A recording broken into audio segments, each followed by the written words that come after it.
Durante séculos, esta torre desafiou a gravidade, inclinando-se lentamente, milímetro a milímetro, numa queda que parecia nunca ter fim. Por um tempo, o mundo susteve a respiração, à espera do dia em que a pedra finalmente cederia ao seu próprio peso. Porque esta não é apenas a história de uma torre torta. É a história de como uma falha monumental se transformou numa lenda imortal. A saga de uma cidade que sonhou tocar os céus e descobriu da forma mais dura que o seu verdadeiro desafio não estava no alto, mas sim sob os seus pés. Hoje, observamo-la, elegante na sua brancura de mármore, quase etérea. Mas a verdade é que a sua forma icônica não foi um ato de gênio arquitetônico. Não nasceu assim. Tornou-se assim, moldada por um erro profundo e persistente. No início, Pisa era um nome que ressoava com poder. Uma república marítima, senhora dos mares, um porto vibrante por onde fluíam navios, mercadores e uma riqueza que alimentava um orgulho feroz. Na Idade Média, as cidades-estado italianas não competiam apenas com moedas e exércitos, competiam com pedras. As suas catedrais, as suas praças e as suas torres eram declarações de poder, desafios lançados contra o tempo e contra os rivais. Um edifício não era apenas um edifício, era uma mensagem.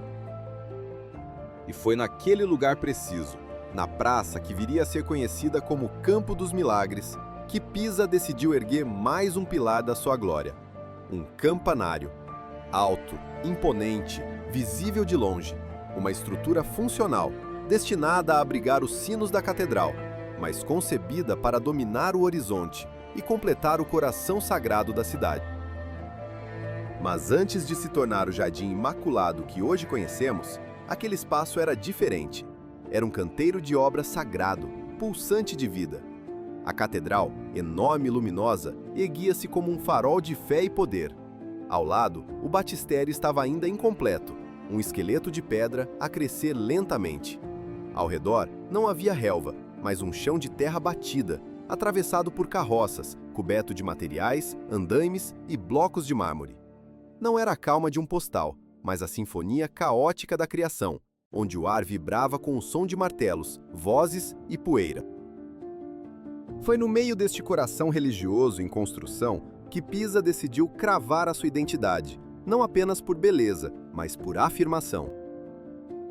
E assim, no ano de 1173, a primeira pedra foi colocada. A torre nasceu para ser a voz da cidade. O campanário é o som que chama, que alerta, que celebra, uma presença que devia reinar sobre o espaço. O problema é que, por vezes, o solo não é terra firme. É um pacto frágil, uma promessa instável. Sob a praça, escondia-se uma mistura traiçoeira de argila mole e areia. E quando se assenta um gigante de mármore sobre uma fundação demasiado otimista, a natureza não negocia. A natureza cobra sua dívida.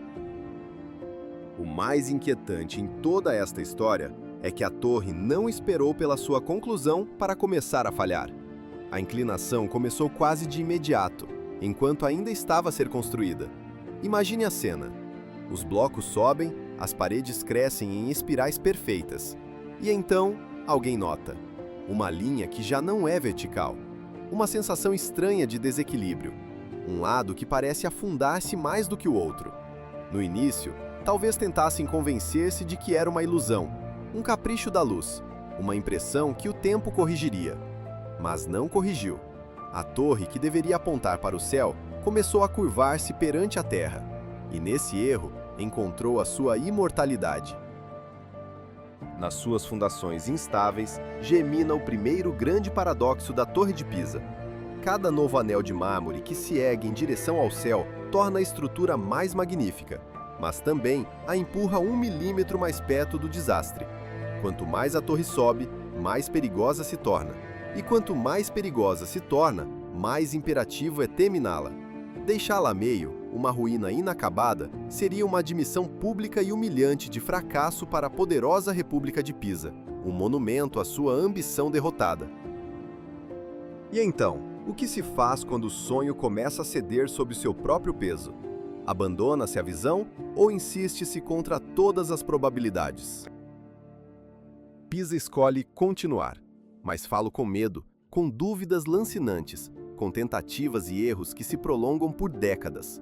A torre transforma-se no estaleiro que atravessa gerações, um legado passado de pai para filho, de mestre para aprendiz.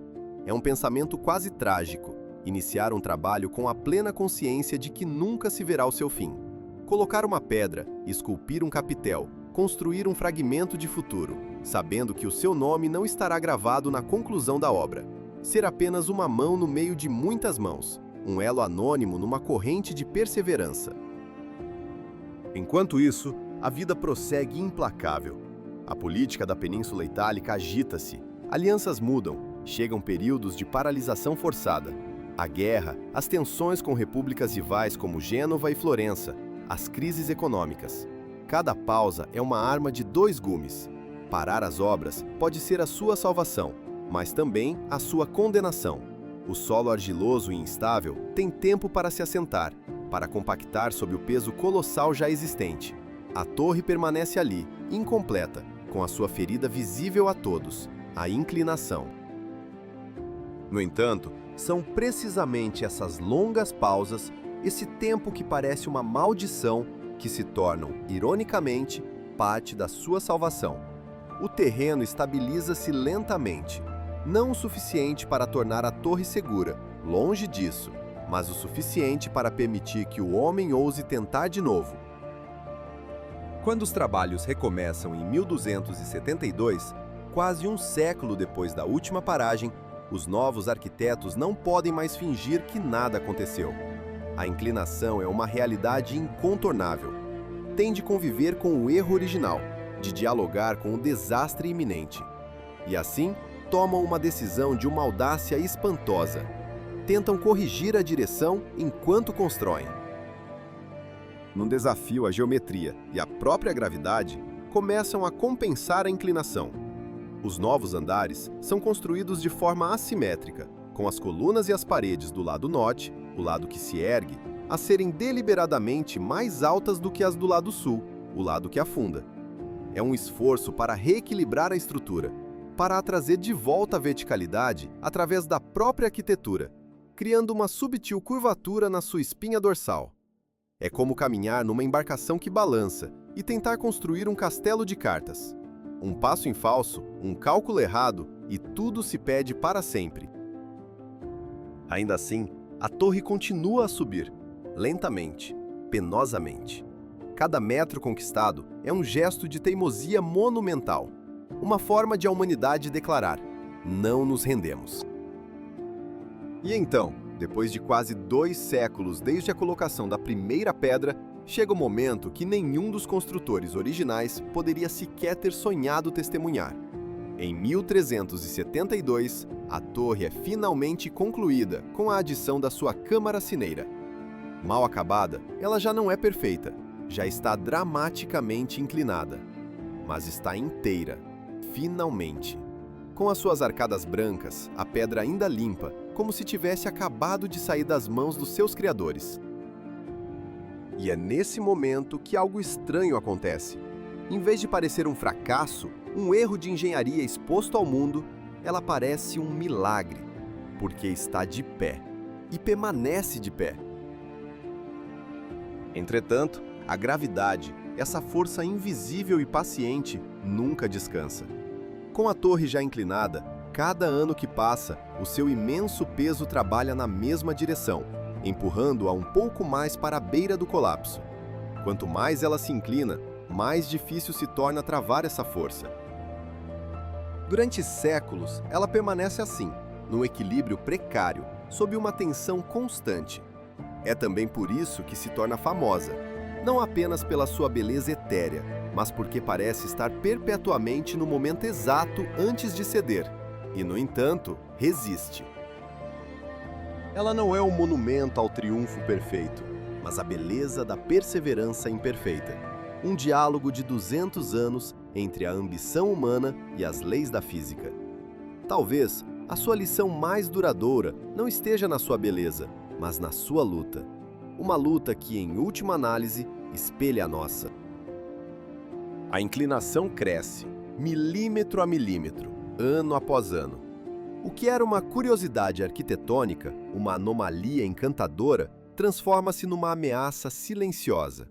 Chega um ponto em que o ângulo deixa de ser um pormenor pitoresco e se torna um problema de física pura, uma equação à beira do colapso. E então, acontece o que parece impossível. O homem moderno decide intervir para salvar um erro antigo. Não falamos de séculos passados, de construtores medievais. Falamos do nosso tempo, de ontem. No ano de 1990, as portas da torre são encerradas ao público. O risco deixa de ser uma abstração e torna-se um número, uma probabilidade fria e calculada. Inicia-se a verdadeira luta moderna, uma batalha que se estenderá até 2001. Uma década de engenharia no limite do conhecido. A missão é de uma complexidade quase poética: salvá-la sem a endireitar. Porque salvá-la é um verbo traiçoeiro neste contexto. Como se pode curar uma lenda sem lhe apagar a alma? Se a endireitassem por completo, matariam a sua identidade, o próprio motivo da sua fama. Se nada fizessem, o tempo encarregar-se-ia de a reclamar para sempre. O desafio era, portanto, o mais delicado que existe: curá-la sem lhe alterar o rosto. Inicia-se uma vigília tecnológica sem precedentes. Engenheiros de nervos de aço, com o peso de séculos sobre os ombros. A torre é ligada a um sistema nervoso artificial. Sensores que medem cada fração de movimento, como um eletrocardiograma contínuo. Fissuras monitorizadas com precisão laser, cada vibração do solo registrada e analisada. Porque aqui não se trata de uma simples restauração. Trata-se de travar um movimento lento, quase imperceptível, mas inexorável. Não se está a escorar um edifício qualquer. Está-se a suster uma lenda. Experimentam-se vários caminhos, alguns geniais, outros desastrosos. Em certos períodos, contrapesos de chumbo são empilhados na sua base, numa tentativa de a puxar de volta à sanidade pela força bruta da massa. Noutros, a abordagem é mais sutil. Extraem-se pequenas quantidades de terra do lado norte, milímetro a milímetro, para a convidar a assentar, a ceder suavemente, sem o trauma de um puxão. Houve tentativas mais agressivas, que provocam arrepios só de as imaginar. Intervenções que, em vez de estabilizar, aumentaram o perigo, porque numa estrutura tão frágil, o mais pequeno erro pode mudar tudo. E enquanto esta dança de alta precisão se desenrola nos bastidores, no exterior, o espetáculo da vida continua. Turistas chegam, fotografias são tiradas, risos ecoam. E aquele gesto, o gesto que todos fazem. Milhões de mãos em perspectiva forçada, fingindo suster o colosso com a palma da mão. Uma ilusão de ótica que esconde uma verdade profunda. A torre foi de facto salva, não por um gesto lúdico, mas por décadas de ciência, paciência e uma devoção quase religiosa. É aqui que a sua história transcende a pedra e o mármore. No mundo obcecado pela perfeição, onde cada falha é escondida, corrigida ou descartada, Pisa ergue-se como um monumento à beleza do imperfeito. Não esconderam o erro, enfrentaram-no, protegeram-no e, por fim, imortalizaram-no. E ali permanece, suspensa entre a queda e o céu, a sussurrar uma verdade intemporal. Não é preciso ser perfeito para se tornar eterno.